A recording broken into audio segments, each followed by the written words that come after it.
काम करना ही पड़ेगा। तो सब अगर इसमें सक्सेस अगर होना है तो 1.5 साल आप उसके ऊपर लॉस होने दो या कुछ भी होने दो, आप खुद एक बकरी को बचाने का आपके पास वो ट्रिक्स मिलना चाहिए। नमस्कार दोस्तों, मैं प्रिया किरण टीवी किसान में आपका स्वागत करती हूँ। आज हम प्रवीण भाई से मिलने आए हैं। जैसे कि आपने देखा होगा, यूथ हमेशा किसी न्यू प्रोजेक्ट को लेने के लिए बहुत हमेशा डरता है, कैसे करे, क्यों करे। और हम पढ़े लिखे हैं, सबसे ज़्यादा हमारी मेंटेलिटी होती है कि हम पढ़े लिखे हैं तो ये क्यों ऐसे बिजनेस क्यों करें जो कि एक लुक वाइज सही नहीं होता है। इस मेंटेलिटी को तोड़ने के लिए हम आज प्रवीण भैया से मिलने आए हैं। तो शुरू करते हैं आज का वीडियो। नमस्कार प्रवीण भैया। नमस्ते। प्रवीण भैया, आपके बारे में थोड़ा सा हमारे दर्शकों को इंट्रोड्यूस कीजिए। जी मैडम, मेरा नाम प्रवीण मारडवार है मैडम, और हमारा लोकेशन जो है तेलंगाना में आता है, मदनूर विलेज बोल के। और मेरा एजुकेशन हुआ है एमएससी कंप्यूटर्स। एक्चुअली मैं बिज़नेस में आने का एक रीज़न एक है कि स्ट्रेस लाइफ नहीं चाहिए मुझे। अच्छा जो कि मैं पहले एसबीआई में बिजनेस करस्पॉन्डेंट बोल के काम करता था, अच्छा। जिसमें मुझे अच्छा इनकम भी मिलता था 1 लाख तक पर मंथ, मगर वो स्ट्रेस लाइफ नहीं चाहिए, इसलिए पर मैं आजकल तो एग्रीकल्चर लोग ऐसा एसबीआई बोले तो वो छोड़ने वाले ही नहीं है, है, लेकिन मगर आपने स्ट्रेस लाइफ बहुत है उसमें। अच्छा, लगता है जॉब अच्छा है, सब अच्छा है, मगर हाँ। उसमें बहुत सारे इश्यूज है। बोल तो टारगेट लाइफ है, वो स्ट्रेस लाइफ बहुत ज़्यादा है। आपने ये कहाँ से आपको आइडिया कि मुझे ये सेटअप डालना है और कहाँ से इसकी शुरुआत हुई?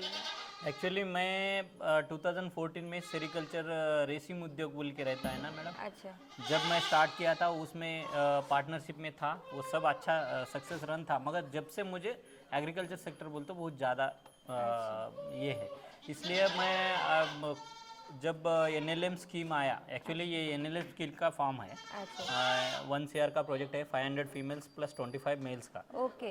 तो NLM का 2021 में नोटिफिकेशन आया था। जो हमारे जीजा जी है डॉक्टर विजय सर, उन्होंने बोले थे कि ये ऐसा नोटिफिकेशन आया है, अगर आपको करना है तो आप एप्लीकेशन कर दो। तो मेरे पास उसको जो भी डॉक्यूमेंट लगता है वो मेरे पास ऑलरेडी था। ये जो आइडिया आपको आया तो इसको कैसे अप्लाई किया जाता है, ये हमारे दर्शकों को ज़रा बताइए आप। मगर एक्चुअली अभी NLM स्कीम होल्ड है मैम। अच्छा अगर इसमें छोटे बोल तो PMEG पे है अभी फ़िलहाल रनिंग में फ़िलहाल PMEG पे है। उसमें डॉक्यूमेंट्स क्या होना, ये अगर मेरे को पूछना है तो आप मेरा नंबर शेयर कर दीजिए, मैं उनको गाइड कर दूँगा। जो आपका ये स्टार्टिंग हुआ है फार्म, कितनी बकरियों से किया आपने? स्टार्टिंग में बोल तो एक्चुअली ये प्रोजेक्ट में रहने से मैं एक ही बार लाया था, जिसमें बोल तो नॉलेज कुछ भी नहीं था।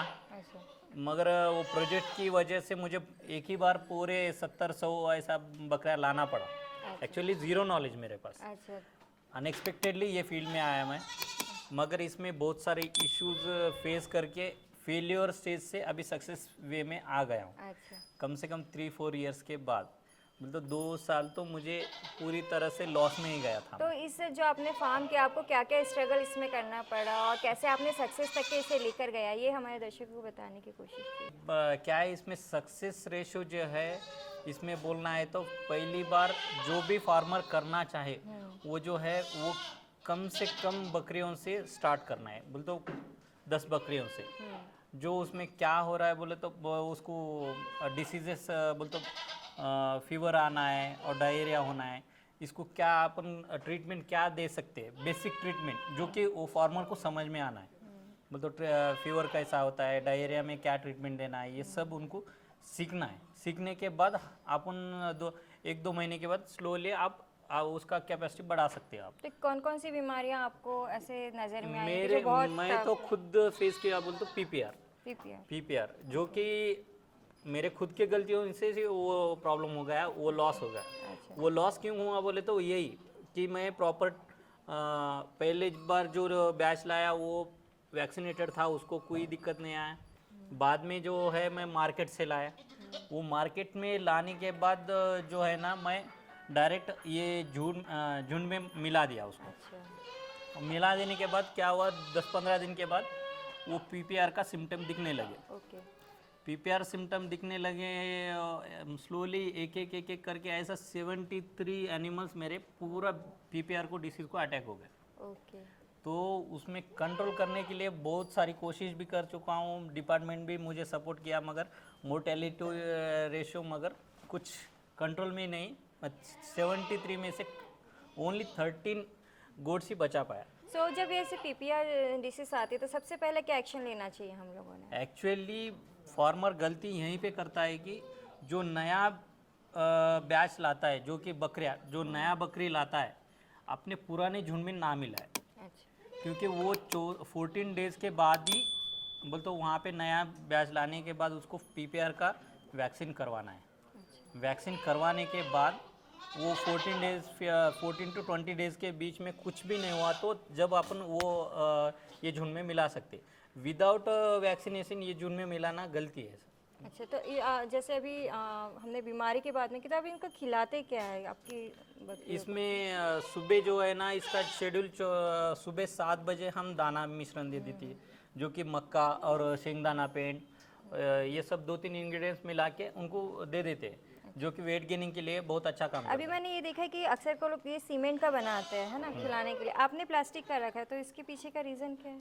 पीछे का रीज़न बोलते कुछ नहीं मैडम, ये इजीली अपन इसको वॉश कर सकते हैं। कुछ भी डेली क्लीनिंग करने को एक ऑप्शन रहता है। वो सीमेंट का वो कैसा है, थोड़ा पानी भी नहीं धोने को, और वो बकरिया उसमें जाके थोड़ा चढ़ के बैठता है, वो एक आदत रहता है उनको। इसका कोई हार्मफुल वगैरह कुछ नहीं, कुछ सबसे नहीं, safe है। अच्छी तरह से। और ये आपका मैंने सेटअप देखा, काफ़ी अच्छा सेटअप आपने बनाया, तो इसके बारे में थोड़ा सा बताइए कि ये जैसे स्टार्टिंग में कोई करते हैं सेटअप, तो हाँ। कैसा होना चाहिए और फिर उसको कैसे बड़ा करे, ये दोनों आइडिया हमारे दर्शक। एक्चुअली ये गोट फार्मिंग में अगर करना है तो आप स्लोली 10 बकरियों से स्टार्ट करो। अगर आपको बढ़ाना है बैच, अगर आगे 100-150 बकरियों का फार्म बनाना है तो मेरा एक ही सजेशन रहेगा कि फार्मर को आप शेड पे कम खर्च करो, और जो गोट्स रहता है उनके ऊपर अच्छी तरह से अच्छी जेनेटिक ब्रीड लाके उनके ऊपर खर्च करो, मगर शेड के ऊपर बहुत ज़्यादा इन्वेस्टमेंट करना गलती है।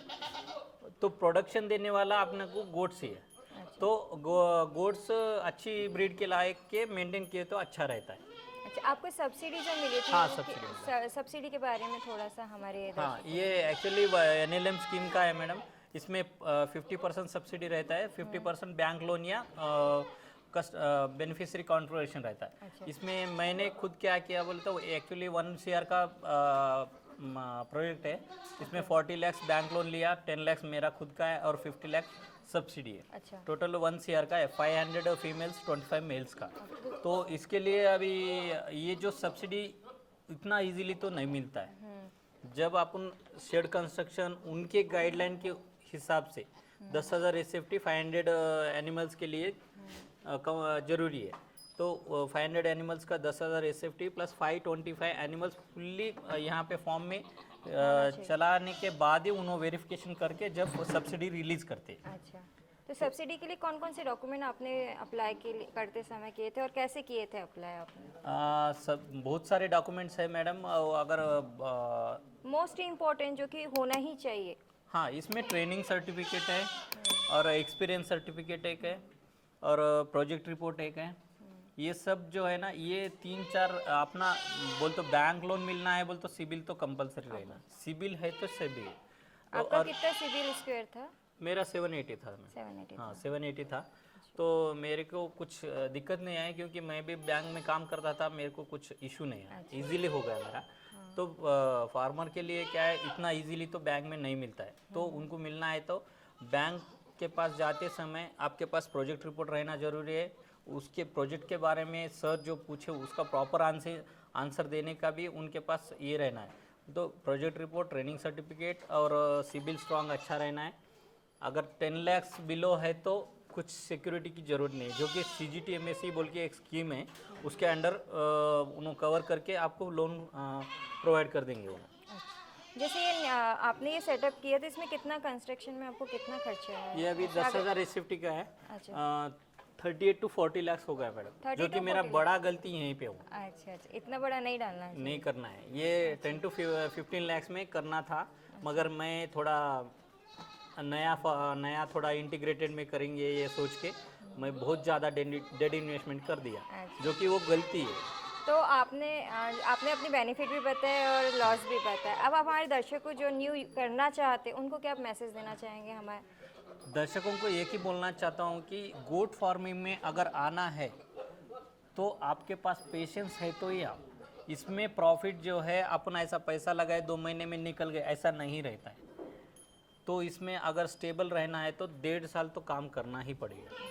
तो सब अगर इसमें सक्सेस अगर होना है तो 1.5 साल आप उसके ऊपर लॉस होने दो या कुछ भी होने दो, आप खुद एक बकरी को बचाने का आपके पास वो ट्रिक्स मिलना चाहिए, जो कि उसको बुखार आए तो कंट्रोल करना कैसा, ये सब डिसीज़ पे आप ट्रीटमेंट देने को आ गए ना तो आप सक्सेस 100% होगे। मगर ये जो ये सब कब होता है 15 मंथ्स कम से कम काम करने के बाद ही आपको रिजल्ट मिलेगा।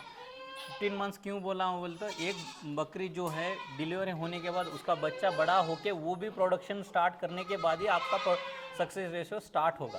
तो अभी फिलहाल आपके पास में कितनी बकरियां हैं? अभी कितने फिलहाल बच्चे तो हैं? 70 है, मेरा पूरा बैच रिसेंटली एनएलएम को चले गया मैडम। अच्छा।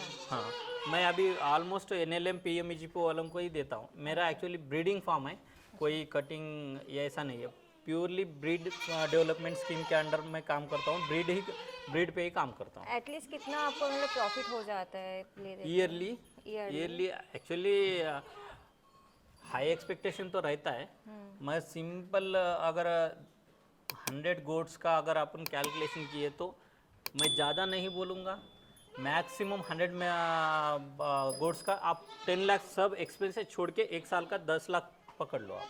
अच्छा। ज़्यादा नहीं नहीं कर सकते, क्योंकि मेडिकल एक्सपेंसेस रहता है, फीड एक्सपेंसेस रहता है, लेबर कॉस्ट रहता है, सब रहता है। ये भी 10 लाख कब होता है आप अच्छी तरह से मेंटेन किए तो ही।